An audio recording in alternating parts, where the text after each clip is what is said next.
rejoice evermore, for this is the will of God. Sabi ng Bible, amen. Laging magsaya, sapagat ito ang kalooban ng ating mahal na Panginoon. Sabi ng banal na kasulatan. Praise the Lord. Ibig sabihin, mga minamahal, may pagsubok ka man ngayon, may kahirapan ka man ngayon, mga minamahal, alam ko, kayang-kaya mong ngumiti para sa mahal na Panginoon. Amen? Praise the Lord. Hallelujah, hallelujah. Mas gugustuhin na natin yung ganito kaysa nung tayo po'y alipin ng kasalanan. Amen ba? Praise God. Ngayon ay tagapagmana tayo ng buhay na walang hanggan sa piling ng ating nagmamahal na Diyos. Amen. Ngayon mahal, bagong lahat, nais ko magpaabot ng pinakamataas na papuri, pagluwalhati, pagdakil at pagsamba sa ating pinakamamahal na Panginoong Sus sa umagang ito.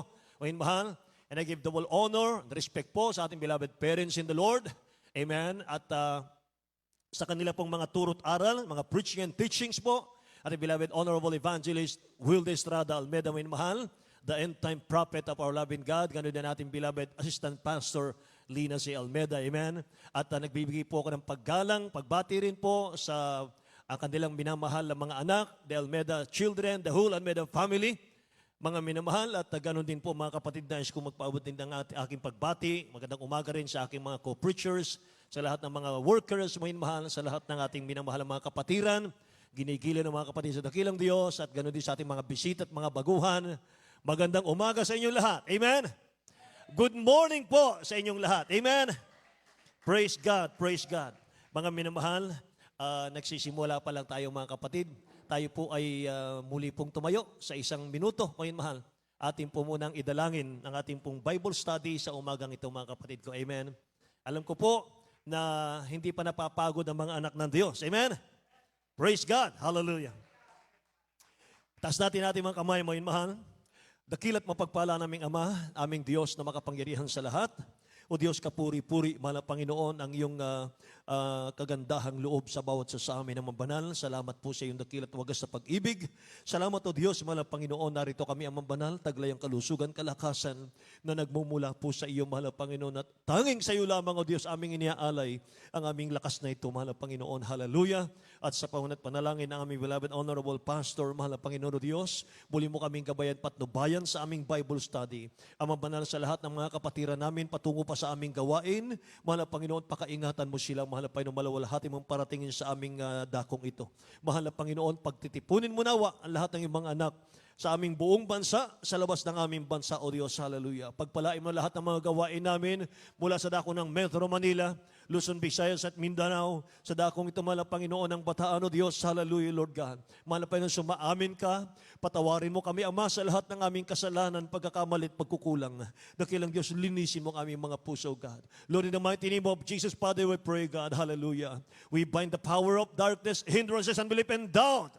Cast out in Jesus' name. In Jesus' name. Amen. Praise the Lord. God bless you po, mga mahal. Makabalik tayo sa ating mga upuan, mga kapatid ko. Purihin ang mahal na Panginoon. Mga minamahal, tayo po ay nagpapasalamat sa dakilang Diyos, mga kapatid, sa araw na ito. At mga minamahal, pwede na nating batiin ang ating mga kapatiran ng Merry Christmas. Amen. Praise God. Praise God. 10 days na lang mga minamahal, yung Christmas, mga kapatid ko, at ayon po sa mga minamahal sa ating mga ninuno ay December 25 ay pinagdiriwang ang Kapaskuhan, mga minamahal. Balit masasabi ko po na bagaman na hindi mababasa sa Biblia ang December 25, mga mahal ay mas higit tayong karapat-dapat magpasalamat, magdiwang, magsaya dahil may isinilang sa sabsaban, Savior natin. Amen? Praise the Lord. At kung ang tao po hindi pa naglilingkod sa ating mahal na Panginoon, wala po siyang karapatang magdiwang ng Christmas. Tama po ba? Sapagat ang mga minamahal, kapag sinilang mga kapatid ko, birthday yon. Amen. So yung birthday celebrant, mga minamahal, hindi natin siya pinaglilingkuran mga kapatid ko. Paano tayong magdiriwang yan? Amen ba? Praise the Lord. Ang mga minamahal, para sa atin mga kapatid, itong Christmas mga minamahal ay napakahalaga. So buksan natin ang unang talata natin, mga minamahal, dito po sa Isaiah chapter 9, verse 6, mga kapatid. Ang sabi ng Bible, dito po sa aklat ng Isaiah, Kapitulo 9, versikulo 6.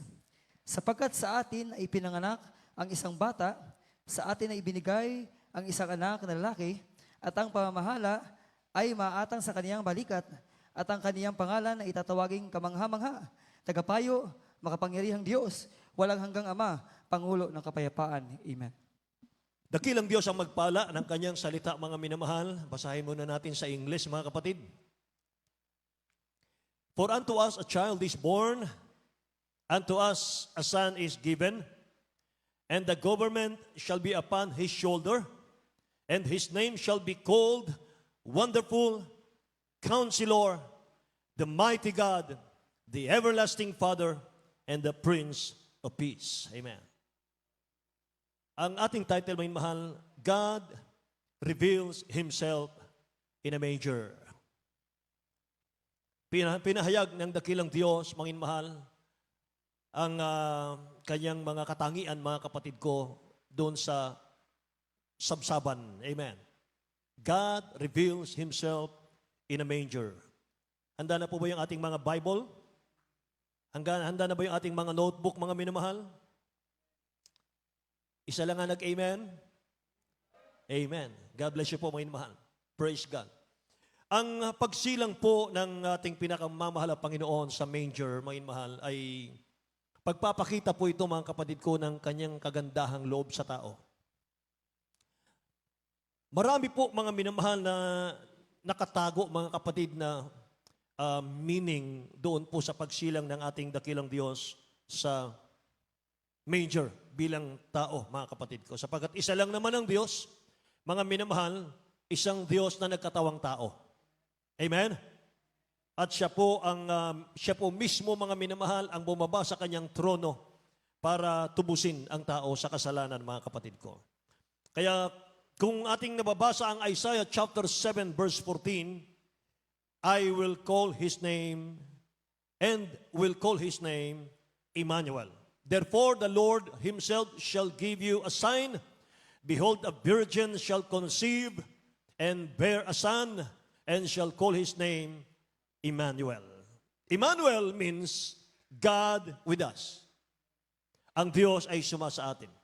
Amen. God with us. Ang unang kagandahang loob ng ating dakilang Diyos ay siya po ay nanahan sa tao. Bagaman sabi ng Bible, mga minamahal, siya ang hari ng mga hari, Panginoon ng mga Panginoon. Siya ang creator ng lahat ng bagay. Mula langit, lupa at dagat, maging sa lahat ng mga tao. Pero sabi ng banal na kasulatan, hinubad niya yung kanyang pagiging Diyos, mga minamahal, at siya po ay nagmistulang servant. Amen. Para maabot niya, mga minamahal ko, yung pinakamababang tao, mga kapatid, na kalagayan dito sa mundong ito. At patunay, mga minamahal, na God is no respecter of person. Hindi nagtatangi ng tao ang dakilang Diyos. Lahat magsabing amen. Isa tayo, mga minamahal, sa kinahabagan ng ating mahal na Panginoon, na bagaman hindi tayo pansinin ng lipunan, mga minamahal, mahirap ang ating mga buhay, mga kapatid. Pero nandito tayo ngayon, mga minamahal, nagtatamasa ng biyaya ng dakilang Diyos, biyaya ng kaligtasan. Lahat magsabing praise the Lord, mga kapatid. Hallelujah. Kaya dito po sa Isaiah chapter 9 verse 6, mga minamahal, isinalarawan po ni Propeta Isaiah yung apat na katangian ng ating dakilang Diyos bilang Mesaya. Dito po sa mga talatang ito. For unto us a child is born, unto us a son is given, and the government shall be upon His shoulder, and His name shall be called Wonderful, Counselor, the Mighty God, the Everlasting Father, the Prince of Peace. Yung Wonderful Counselor, mga minamahal, ang ibig sabihin niyan, taglay ng dakilang Diyos yung kanyang supernatural wonder, mga kapatid. Yan ang Diyos natin. Pinapakita ng dakilang Diyos yung kanyang kagandahang loob sa tao sa pamamagitan po ng kanyang mga gawang makapangyarihan at kababalaghan. Amen. Kaya lahat po tayo, mga minamahal, nakaranas, nakalasap, mga kapatid, ng kanyang mga kababalaghan, ng kanyang kapangyarihan. Dati tayong makasalanan, Dati mga minamahal ko, nasasagwaan tayo sa ganitong gawain. Gusto natin, mga minamahal, yung mga sanlibutang gawain. Pero ngayon, mga kapatid ko, kinauhawan na po natin ang ganitong gawain. Amen. Tanda, mga minamahal, na tayo po'y totoong binago na ng ating mahal na Panginoon. Isaiah chapter 28, verse 29. Basahin po natin, may mahal natin, beloved elder. Isaiah 28, verse 29. Sa aklat ng Isayas, Kapitulo 28, versikulo 29, gayon may ito'y mula rin sa Panginoon ng mga hukbo, na kamangamangha sa payo at marilag sa karunungan. Amen. Gayon may, ito'y mula rin sa Panginoon ang mga hukbo na kamangha-mangha sa payo at marilag sa karunungan. All this also comes from the Lord Almighty, wonderful in counsel, and magnificent in wisdom. Amen. Napakadakila ng ating mahal na Panginoon, mga minamahal. Nakita natin yung kanyang mga kamanghamanghang gawa, mga kapatid, sa ating mga buhay. Dati ang iba, mga minamahal sa atin, lipos ng karamdaman, lipos ng problema, amen. Magulo ang ating mga buhay, mga minamahal. Pero lahat ng yan, inalis ng ating dakilang Diyos na buhay. He's so wonderful. Amen. Magnificent, mga minamahal. Praise the Lord. Counselor siya. Mga minamahal, ang dakilang Diyos natin, punong-puno siya ng wisdom, mga kapatid ko. Siya ang author ng wisdom. Dahil sa kanyang wisdom, nagkaroon tayo ng kaligtasan. Lahat magsabing amen. Nagkaroon tayo ng kasiguruhan, mga minamahal. Naging malinaw sa atin ang ating future ngayon. Amen? Yung tayo po ay patungo sa pagpapala ng mahal na Panginoon. Amen? Praise the Lord, mga minamahal. Kung magpapatuloy ka sa paglilingkod sa dakilang Diyos, mga minamahal, pagpapala, mga kapatid ko, yung dulo nito. Amen ba? Praise God. Praise God. Nagbigay siya ng chance sa tao, mga minamahal, makalapit. Yung taong makasalanan sa kanya, tumawag sa kanya. Mga minamahal, alam nyo, nung unang panahon, yung mga Jewish teachers po sa Old Testament, mga teacher na po yan, mga minamahal. Hindi nila naunawaan yung totoong kahulugan ng pagsilang ng sanggol or Messiah sa manger. Matatalino sa sanlibutan, teacher sa sanlibutan, pero hindi nila naintindihan, naunawaan, mga minamahal, ang kahulugan ng pagsilang ng Messiah sa manger. So meaning, knowledge is not salvation. You should know the Bible. Amen. Kailangan natin malaman, mga mahal, ang nilalaman ng banal na kasulatan. Kinakailangan basahin natin ang banal na kasulatan. Amen? Nakakalungkot naman, mga minamahal, kung tag 5 years na tayo sa mahal na Panginoon, 7 years na tayo sa mahal na Panginoon, hanggang ngayon wala pa tayong Bible. Amen ba? Praise the Lord. Karunungan ng sanlibutan, walang halaga yan sa ating mahal na Panginoon. Knowledge is not salvation. You should know the Bible. Amen? E dapat araw-araw sa ating mga naghahanap buhay, mga minamahal, araw-araw, pagkatapos nating mag-pray, pagkatapos nating magpuri, mga minamahal, ng 1 oras sa ating mga tahanan, pagkatapos nating manalangin, kung maaari, mga minamahal, 15 minutes or 30 minutes, basahin natin ang banal na kasulatan bago kayo pumasok sa inyong mga trabaho. At pagdating sa bahay, mga minamahal, bago tayo matulog, mga kapatid ko, manalangin muna sa mahal na Panginoon, magpasalamat, magpuri. Pagkatapos magpuri, magbasa ng Biblia bago matulog. Amen? Praise the Lord! Hallelujah! Matthew chapter 11, verse 25. Mga mahal, tingnan natin. Matthew 11, verse 25. Ito po sa aklat ng Mateo, Kapitulo 11, versikulo 25. Nang panahong yaon ay sumagot si Jesus at sinabi, ako'y nagpapasalamat sa iyo, O Ama, Panginoon ng langit at ng lupa, na iyong inilihim ang mga bagay nito. Excuse me. Matthew chapter 11, verse 25.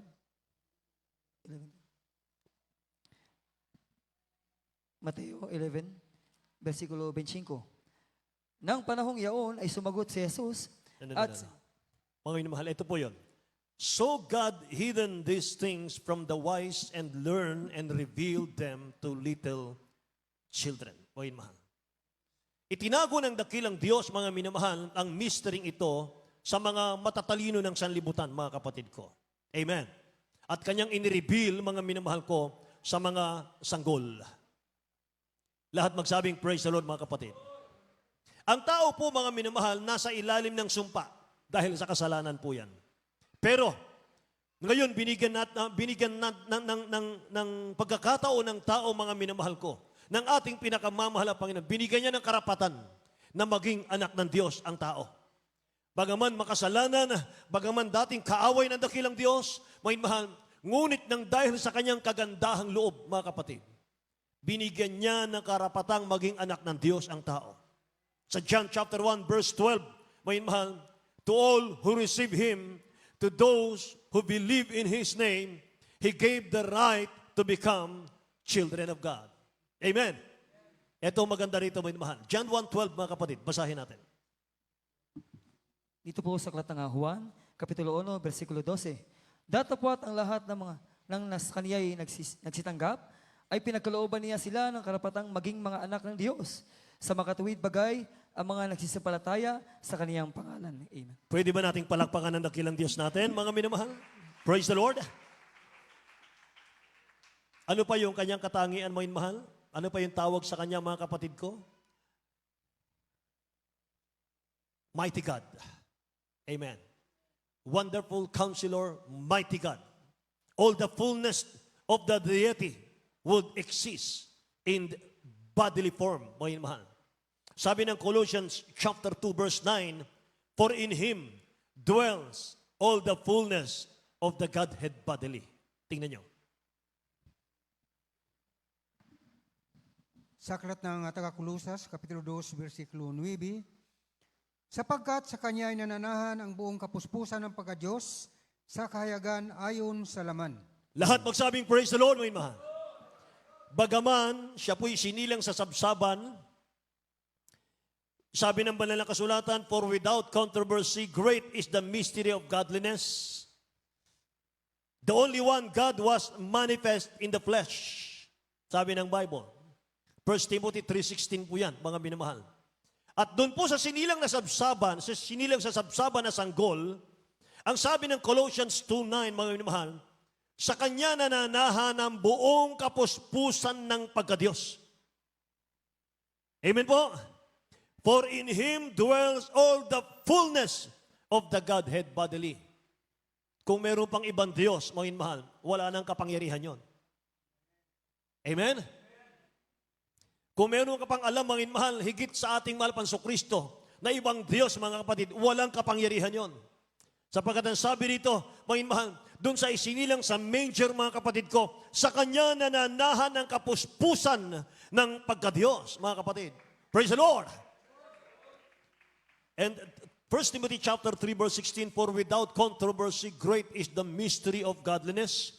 God was manifest in the flesh, justified in the spirit, seen of angels, preached unto the Gentiles, believe on in the world, and receive up into glory. Amen. Kung makikita mo ang James chapter 2 verse 19, the devil also believed that there is one God. And he trembled, sabi ng Bible. Tingnan nyo. James chapter 2 verse 19. Dito po sa aklat ng Santiago, Kapitulo 2, versikulo 19. Ikaw ay sumasampalataya na ang Diyos ay isa. Mabuti ang iyong ginagawa. Ang mga demonyo man ay nagsisimpalataya at nagsisipanginig. Amen. Ang mga demonyo, mula kay Lucifer, kay Satan, hanggang sa lahat ng devils, may mahal, naniniwala sila meron lang isang Diyos. At sabi ng Biblia, sila'y nanginginig sa takot sa isang Diyos.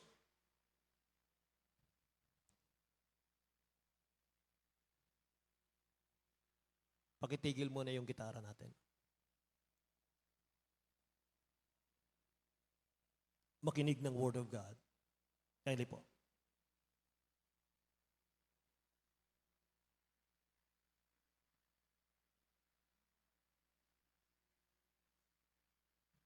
Kapag Word of God ang pinag-uusapan at mayroon tayong ginagawang iba, parang pinapakita natin na marunong na tayo sa Word of God. Hindi na natin kailangan makinig. Amen po? Nakikinig po ba kayo? Lahat muna magsabing praise the Lord, mga kapatid. So respect natin ang Word of God. Diyos mismo ito. Ito mismo ang Diyos. Hindi galing sa akin to. Amen ba?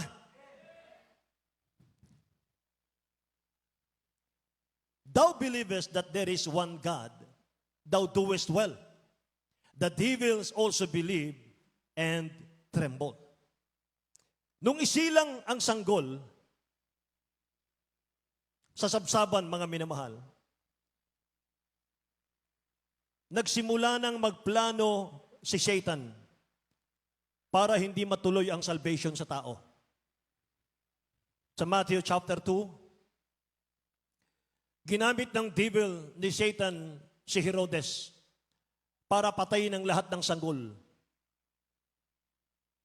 Dahil hindi niya alam, mahal, kung aling sanggol yung magiging king darating na panahon.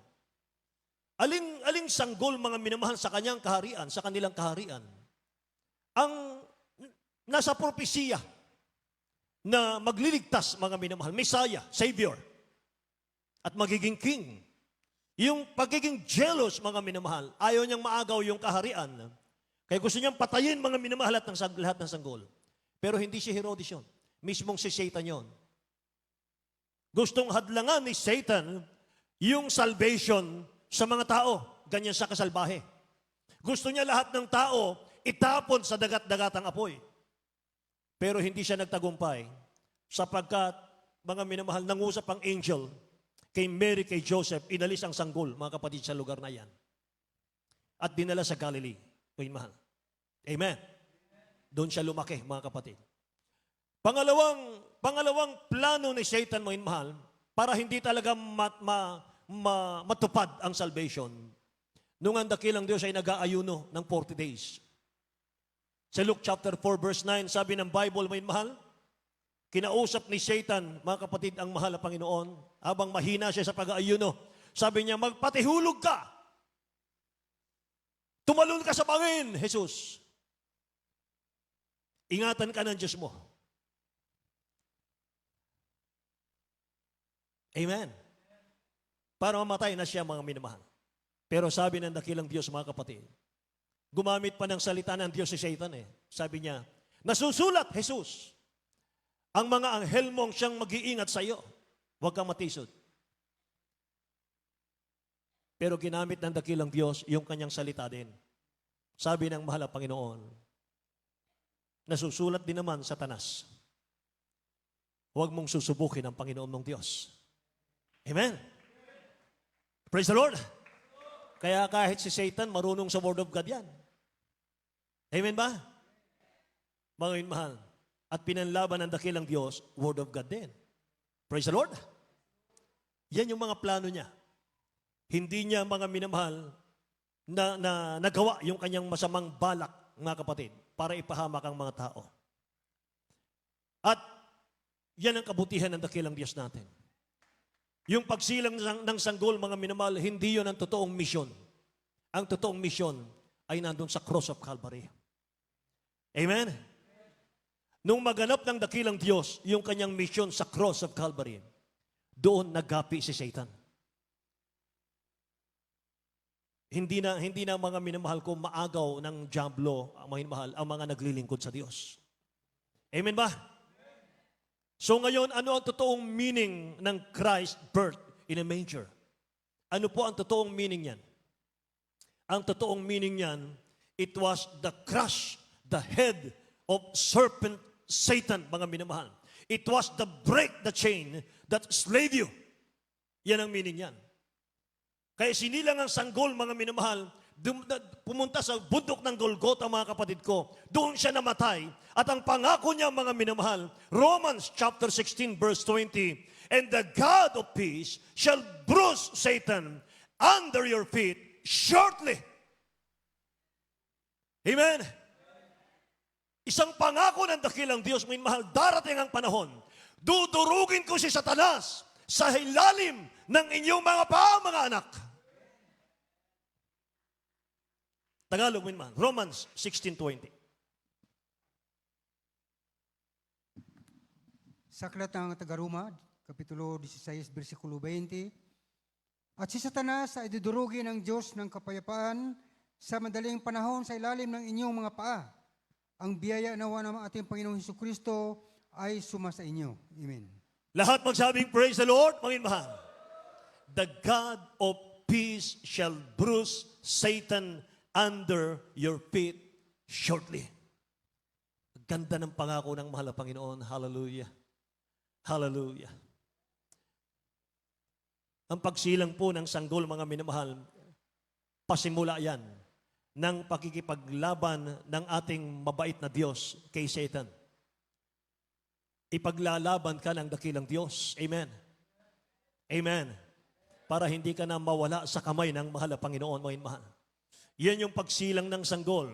Yan yung meaning, mga minamahal, ng isinilang sa manger. Pasimula ng pakikipaglaban ng dakilang Diyos kay Satan para hindi ka na muling maalipin ng dyablo, ikaw at ako. Amen? Kaya ang dakilang Diyos, mga mahal, nabuhay siya sa lupang ito, namatay siya, mga mahal, ikatlong araw siya po'y bumangon muli mula sa mga patay para magtagumpay sa kamatayan. Amen ba? Mga mahal, ang tanong ganito, yung Isaiah 9:6 ba? Para sa lahat ba ng tao yan? Hindi po. Hindi para sa lahat ng tao yan. Ang sabi ni Propeta Isaiah, mga minamahal, iyan po ay pagpapahayag, mga kapatid ko, ng katangian ng mahal na Panginoon na ating pinag-aaralan ngayon. At kung ating pong susuriin ang sinasabi ni Prophet Isaiah, mga minamahal, Prophet Isaiah speaking only to believers. Hindi po sa mga ayaw maglingkod sa Diyos. Gift of salvation yan eh. Mga minamahal, regalo ng kaligtasan yan eh. Binigay ng mahal na Panginoon sa atin yung pagsilang ng sanggol. Gift yan.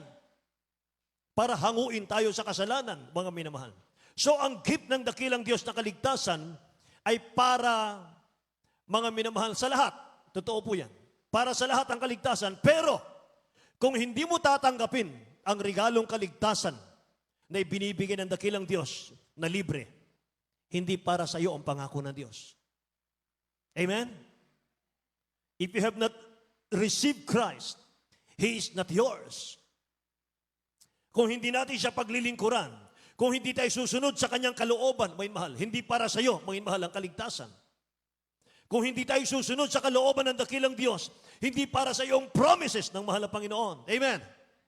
Kung hindi natin paglilingkuran ng dakilang Diyos, mga mahal, walang kaligtasan, walang pag-asa, walang kapayapaan, mga mahal, walang buhay. Amen? No divine prosperity, mga mahal, no healing, no salvation.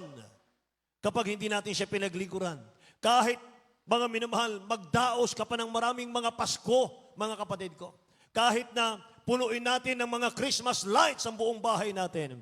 Kahit punuin natin ang pagkain, mga minamahal, sa mesa natin. Kung hindi tayo naglilingkod sa birthday celebrant, mga minamahal, wala tayong kaligtasan. Amen? Kaya ang Pasko, mga minamahal, hindi lamang para sa may mga handaan yan. Kahit wala tayong pagkain, kahit wala tayong pera, kahit wala tayong mga minamahal ko na regalo, mga kapatid, sa ating mga inaanak, o minamahal sa ating mga ninong at ninang, importante may kaligtasan ka. Nandito ang there is Jesus, mga minamahal. Nasa iyo ang peace. Amen?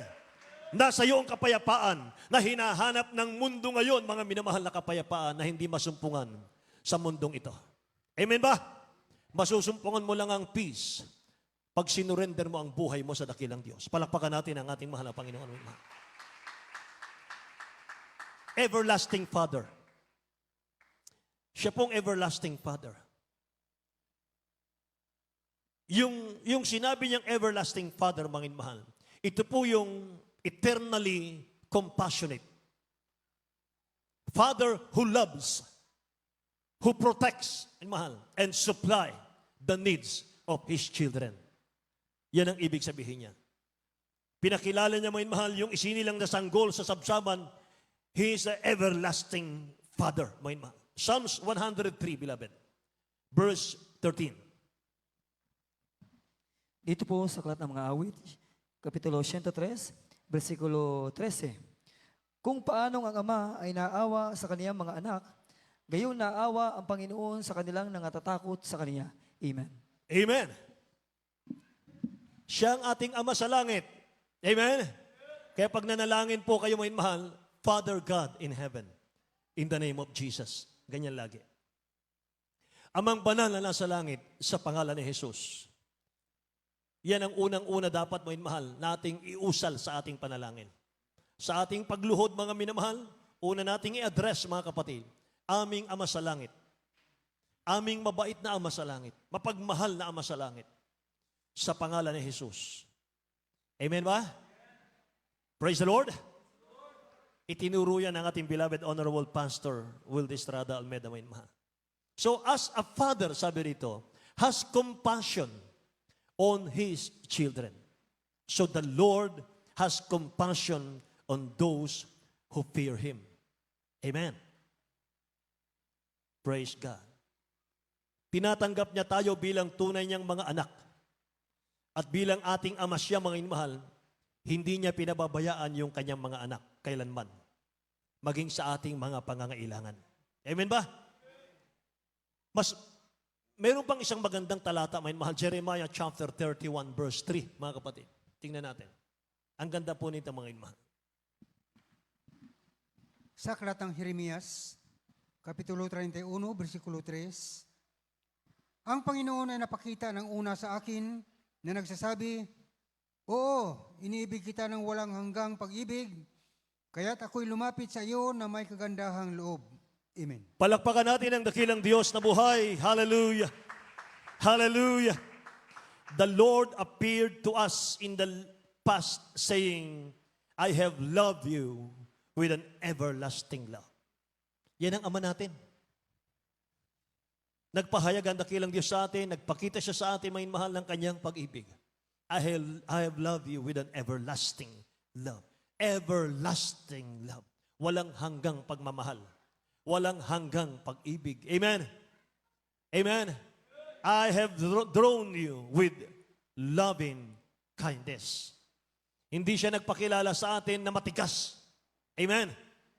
Hindi siya nagpakilala sa atin na mabagsik, mga mahal. Nagpakilala siya sa atin, mga kapatid ko, na maamong Ama sa langit na punong-puno ng pagmamahal. Amen po? Praise the Lord. Hallelujah. Pero sabi ng Bible, siya'y nagiging matigas sa mga matitigas. Nagmamatigas ang ating kalooban, lalo siyang matigas ang kalooban para sa iyo. Amen? Pero kapag mahabagin ka, may mahal, ipapakita niya yung habag niya sa iyo. Amen ba? Mapalad ang mga mahabagin sapagat magmamana sila ng kaligtasan. Amen? Praise the Lord. Hallelujah. Alam niyo, meron akong nakita mga minamahal sa YouTube. Isang matanda, mga minamahal ko, na bumabagyo. Ewan ko kung nakita niyo to. Bumabagyo, mga minamahal. Nagtitinda siya ng puto. At ang baha, mga kapatid, hanggang bewang. Matanda na siya, mga minamahal, siguro mga 80 na mahigit. Pero kailangan niyang kumayod. Mga minamahal, walang tao, mga kapatid ko, sa kalsada sapagat hanggang bewang, mga minamahal, ang tubig. Yun yung kanyang sinusuong, mga minamahal. Lumalakad siya, mga kapatid ko, dahan-dahan sapagat baka agusin siya, baka tangayin siya ng agos. Pero pinipilit niyang magtinda, mga minamahal, ng puto dahil sa kanyang pamilya. Mga minamahal, nakikita ko lang sa YouTube, mga kapatid, hindi kayo maniwala, mga minamahal, tumutulo ang aking luha mag-isa. Awak-awa ako, mga kapatid ko. Sabi ko, may mga ganitong tao. Mga minamahal. Kahabag-habag, mga kapatid, ang kanilang kalagayan. Matanda na, may mahal, mahina ng katawan. Pero kailangan niya magtrabaho. Kailangan niyang kumayod. Sapagat kung hindi siya magtatrabaho, gutom ang kanyang pamilya. Amen? Pero tayo, mas magandang ating kalagayan ngayon. Mas magandang ating kalagayan, mga minamahal. Malaya tayong nakapagpupuri sa mahal ng Panginoon. Mga minamahal, nalalasap natin, nararamdaman natin daman-daman natin yung kaligtasan ay pinagkaloob ng dakilang Diyos sa atin. Yung regalo ng kaligtasan, pinagkaloob ng dakilang Diyos sa atin. Amen. Lahat magsabing, praise the Lord, mga kapatid. Hallelujah. Purihin ang dakilang Diyos. Prince of Peace. Pangulo siya ng kapayapaan. Yung kanyang pamamahala ay nagbibigay ng kapayapaan sa mga naglilingkod sa kanya. Amen ba? Kapag naglingkod ka sa mahal na Panginoon, alam mo mga mahal ng Diyos ay sumasa iyo. Punong-puno ka ng kapayapaan. Kahit maraming problema sa buhay, payapa ka pa rin. Amen ba? Praise the Lord. Sa gitna ng magulong daigdig, mga mahal, may peace ang lahat ng mga anak ng Diyos. Amen. Sa huling talata po natin, mga mahal, John chapter 16 verse 33, mga kapatid, bago tayo umawit. I have told you these things so that in me ye may have peace. In this world you will have trouble. Ye shall have tribulation, sabi ng King James, but be of good cheer. I have overcome the world. Amen. Sadyang may kaguluhan sa mundo. Sadyang mga minamahal, maraming problema ang mundo. Huwag ka nang mag-expect, mga kapatid, na hindi ka istorbohin ang problema ng mundo. Kaya nga, mga minamahal, inuutos ng dakilang Diyos, lahat ng mga anak ng Diyos, manalangin lagi araw-araw. Amen ba? Magpuri lagi araw-araw. Para nang sa ganoon, meron tayong lakas. Manginman sa maghapon, harapin ang sanlibutan. Amen. Tingnan nyo ngayon, mahal, sa Tagalog. John 16:33. Maghanda na po yung ating mga manunugtog, mga awit. Dito po sa Aklat ng Juan, Kapitulo 16, versikulo 33. Ang mga bagay na ito ay sinalita ko sa inyo upang kayo'y magkaroon sa akin ng kapayapaan. Sa sanlibutan ay mayroon kayong kabighatian. Ngunit laksan ninyo ang loob, aking dinaig ang sanlibutan. Laksan ninyo ang inyong loob, aking dinaig ang sanlibutan. Amen. Amen. John 14:1, let not your heart be troubled.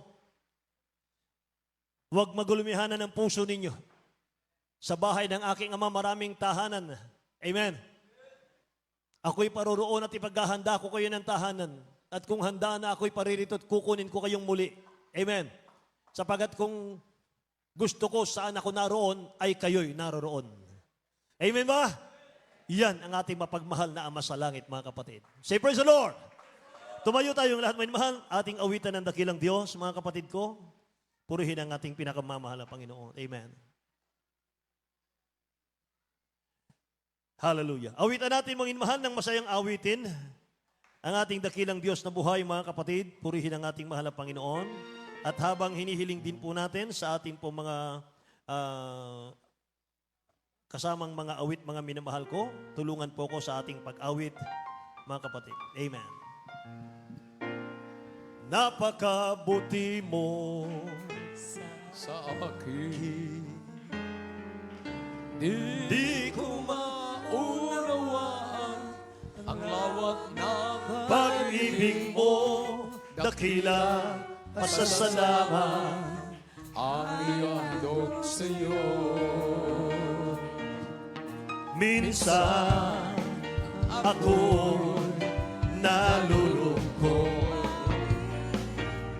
nagdarapa, nagtatago sa aking paglalakbay. Ngunit ang pag-ibig mo kailan may laging tapat. Dakila, pasasalamat ang iyahandog. Karapat dapat kang purihin, walang kasing dakilaan pag-ibig mo, Diyos. Para sa iyo ang ating awitin. Ang buhay ko'y dati-rati puno ng tulong. Hindi alam ang pinagmulan, lalo't higit ang patutunguhan. Subalit nakilala kita na ang katotohanan ng buhay.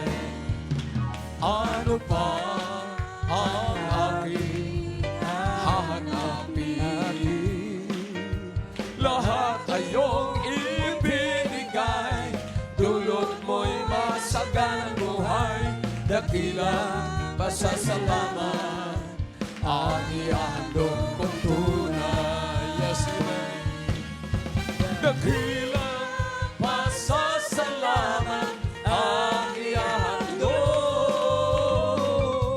Karapat-dapat ka, purihin ka, Diyos. Walang kasing dakilang pag-ibig mo, Diyos.